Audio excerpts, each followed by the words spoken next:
Hello friends, we are talking about the civilization. बात कर रहे थे हम सभ्यताओं की। ये टॉपिक हम लैब असिस्टेंट के लिए पढ़ रहे हैं स्पेशल तो, लेकिन ये और भी एग्जाम में पूछा जाता है। तो कालीबंगा सभ्यता हमने कंप्लीट कर ली थी। आज हमने क्या पढ़ना है गणेश्वर सभ्यता। टॉपिक लगा लीजिए पहले, गणेश्वर। पहले इसे समझेंगे, पहले नोट नहीं करना है आपको। ये है टॉपिक गणेश्वर सभ्यता। टॉपिक रहने वाला है गणेश्वर सभ्यता। बात करेंगे ये कहाँ स्थित है, कौन सी नदी के किनारे है, इसका काल क्या है, इसका उत्खनन किसने किया, खोज किसने की, सारी चीजों की बात अब करते हैं। टॉपिक है हमारा गणेश्वर सभ्यता। तो गणेश्वर सभ्यता कहाँ विकसित हुई? गणेश्वर सभ्यता का स्थान रहेगा, पहले सिक्कर था लेकिन अब क्या हो गए हैं, जिला परिवर्तन हो गए हैं ना, जिलों की संख्या बढ़ा दी गई है। तो अभी किस में आएगा? नीम का थाना में आएगा।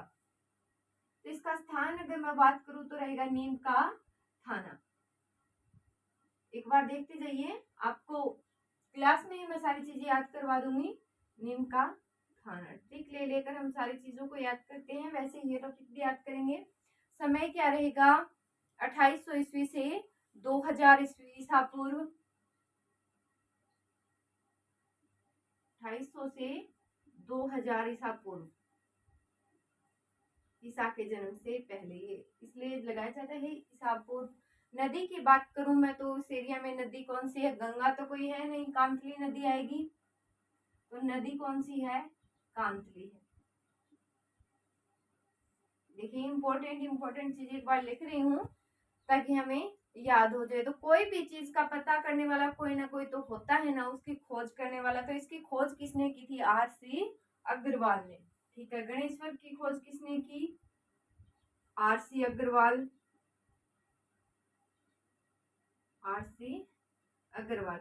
फिर इसका उत्खनन किसने किया? उत्खनन का मतलब क्या होता है? खोदना, उस चीज का और गहराई से पता करना। तो वो है विजय कुमार।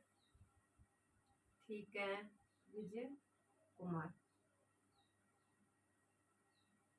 गणेश्वर सभ्यता की बात कर रहे हैं, जो ताम्र सभ्यताओं की जननी के नाम से इसे जाना जाता है। स्थान है सिक्कर का तोरावाटी बेसिन। अवशेष और साक्ष्य क्या मिला है? जैसे कालीबंगा सभ्यता से बहुत सी चीजें मिली थी, वैसे गणेश्वर से भी कुछ ना कुछ तो मिलेगा। तो क्या क्या चीजें मिली है यहाँ से? अवशेष किस चीज के मिले हैं? तो 99% शुद्ध तांबे के साक्ष्य यहीं से मिले हैं। कितने? 99% शुद्ध तांबे के साक्ष्य। तभी तो ये क्या हुई? ताम्र सभ्यताओं की जननी हुई। मकान और बांध मिले हैं, यानी कि पत्थर के ही मकान थे और पत्थर के ही बांध थे। एक बार देख लीजिए, आप सारी चीजों को याद करेंगे। यानी कि ईंटों से निर्मित नहीं मिले हैं, मिट्टी से निर्मित नहीं मिले हैं, किससे निर्मित मिले हैं? पत्थरों से निर्मित। मछली पकड़ने का कांटा मिला है, जिससे मछलियां पकड़ते हैं ना, वो कांटा मिला है। यानी कि यहाँ के लोग मछली पालन करते थे, मछलियों का शिकार करते थे।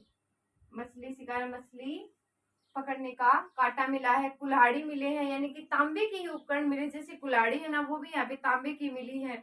इस प्रकार से इसे क्या कहा जाता है? ताम्र सभ्यताओं की जननी कहा जाता है। ताम्र सभ्यताओं की जननी इसे बोला जाता है। और क्या मिले हैं यहाँ से? तो इसके अतिरिक्त पत्थर के बांध मिले हैं। गणेश्वर सभ्यता के अतिरिक्त तांबे की आपूर्ति किससे? कोल्हर से।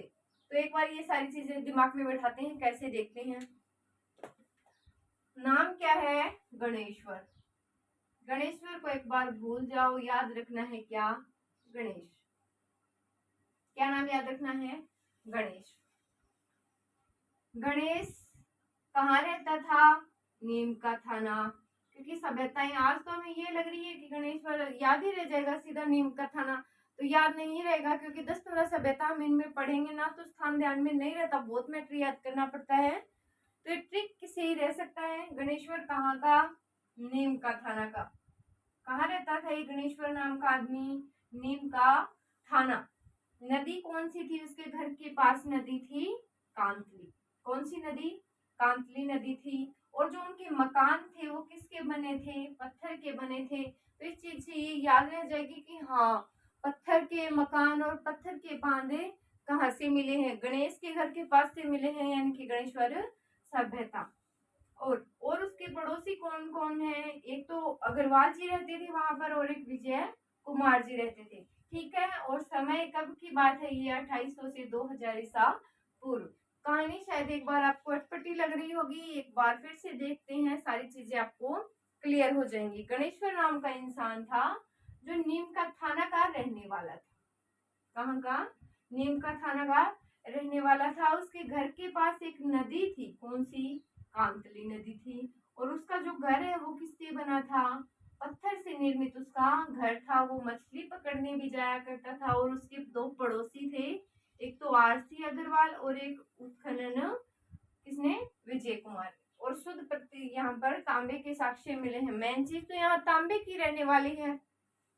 क्यों, क्योंकि इसे ताम्र सभ्यताओं की जननी कहा जाता है। समझ में आ गई चीजें, मेरे हिसाब से तो आप कभी नहीं भूलोगे। अब गणेश्वर स्थान कहाँ, नीम का थाना। नदी कौन सी उसके घर के पास, कांतली नदी। पड़ोसी कौन, आरसी अग्रवाल और विजय कुमार। कब की बात है, 2800 से 2000 ईसा पूर्व।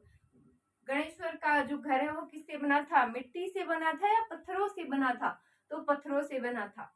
आई होप ये ट्रिक आप पर बिल्कुल काम करेगी। और इसी प्रकार से हर टॉपिक को हम इंटरेस्ट लेकर यानी कि ट्रिक से सोल्व करते हैं। तो अगर आप हमारी क्लास पहली बार देख रहे हैं तो आप भी चैनल को सब्सक्राइब कर लीजिए, क्योंकि आपको जो भी टॉपिक पढ़ना है आप कमेंट में हमें बता सकते हैं। तो यही सारी चीजें रहने वाली हैं हमारी गणेश्वर सभ्यता के अंदर। अब इसको आसानी से लाइन वाइज एकदम नोट करते हैं। आपको ये सारी चीजें समझ में आ गई होंगी। चलिए, जिनको साथ साथ लिखना है वो लिख सकते हैं, जिनको स्क्रीनशॉट लेना है वो स्क्रीनशॉट लेकर अलग से अपने नोट्स बना सकते हैं। नाम क्या, गणेश्वर। बिना कुछ प्रेशर के बिल्कुल याद हो गया ना, गणेश्वर सभ्यता, गणेश्वर सभ्यता। सिविलाइजेशन पढ़ रहे हैं, कालीबंगा हमने इसी प्रकार से ट्रिक से पढ़ ली थी। अब हम बात कर रहे हैं गणेश्वर की। स्थान कहाँ, नीम का थाना। लिखो कहाँ, तो नीम का थाना दिख रहा होगा, नीम का थाना। नदी, किस नदी के किनारे विकसित हुई सभ्यता, तो कांतली नदी। समय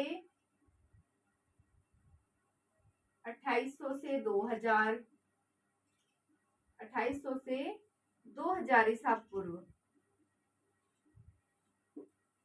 कहाँ पर है, नीम का थाना, नदी कांतली, और समय क्या है 2000 से 2800 से 2000 ईसा पूर्व। समय क्या हो गया, समय हो गया, नदी हो गई और स्थान हो गया। काल कौन सा है, ताम्रपाषाण काल। ये तो लिखने की भी आवश्यकता नहीं है, आगे विशेष में करवा दूंगी। तो अब उपनाम क्या क्या है इसके वो लिख लीजिए। ताम्रयुगीन सभ्यताओं की जननी, उपनाम में लिखो, उपनाम ताम्र सभ्यताओं की जननी, ताम्र सभ्यताओं की जननी। ठीक है, अब बात करते हैं इसके विशेष की या फिर अवशेष की। अवशेष लिख लो या फिर इसमें जो विशेष है वो लिख लो। अवशेष किस किस चीजों के मिले हैं, तो लिखो 99% शुद्ध तांबे के साक्ष्य, ये लिख सकते हो, शुद्ध तांबे के साक्ष्य, शुद्ध तांबे के साक्ष्य। पत्थर से निर्मित बांध, पत्थर से निर्मित घर एवं बांध मिले हैं। और क्या चीजें मिली हैं, यहाँ से मछली पकड़ने का कांटा मिला है, लिखो मछली पकड़ने का कांटा।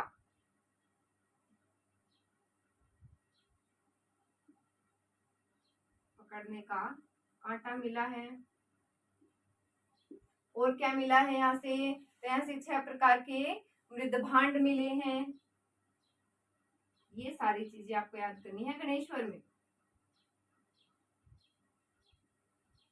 बस इतना ही टॉपिक था, क्लियर हुआ? ये सारी चीज या तो स्क्रीनशॉट ले सकते हैं या फिर मेरे साथ साथ नोट कर सकते हैं। समझ में आ गई चीजें? क्या रह गया इसमें? खोज नहीं लिखी और उत्खनन नहीं लिखा, पहले ये नोट कर लो, उसके बाद लिखते हैं खोज और उत्खनन। समझ में आ रही है चीजें? नेक्स्ट इरेज कर रही हूं, आगे लिखो। खोज लिखते हैं, यहीं लिख लो खोज। किसने की? कौन कौन 2 पड़ोसी था मैंने बताए थे ना? खोज आरसी अग्रवाल ने। खोज आरसी अग्रवाल। और उत्खनन विजय कुमार। विजय कुमार। आरसी अग्रवाल ने कब की थी? 1972, लगभग समय 1972 ही आता है। और उनका 77 है, लिख लो जो लिखना चाहे। तो ये सारी चीजें रहेंगी हमारी गणेश्वर सभ्यता के अंदर। Thank you so much guys.